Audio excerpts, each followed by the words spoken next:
Hierdie is Landbou Weekblad se weervernoot video vir die tuinroete. In kort, humiditeit bereik hoogtepunte teen 98%. Risiko vir swamdruk is hoog. Hier is die besonderhede. Sedert Januarie het ons 370 mm reën gehad, 82% meer as die 5-jaar gemiddelde. Groeigraaddae staan tot dusver op 1176. Dit is 64 graaddae laer as die 5-jaar gemiddelde. Die laagste temperatuur wat voorspel word is 10 grade. Die hoogste is 21,4 grade. Die grootste dag tot nagwisseling is sowat 11 grade, matig en binne normale grense. Net 0,3 mm reën word die week verwag. Die hele week is stil, geen noemenswaardige winddae nie.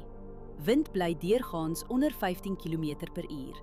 Let op windrigting, windvlae, temperatuur, humiditeit en delta T voor jy spuit.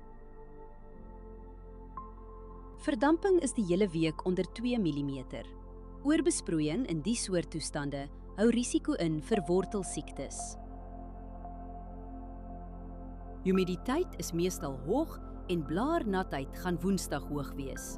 Dus is die risiko vir swamdruk hoog. Onder die toestande kan swaminfeksies vinnig versprei op vatbare blokke.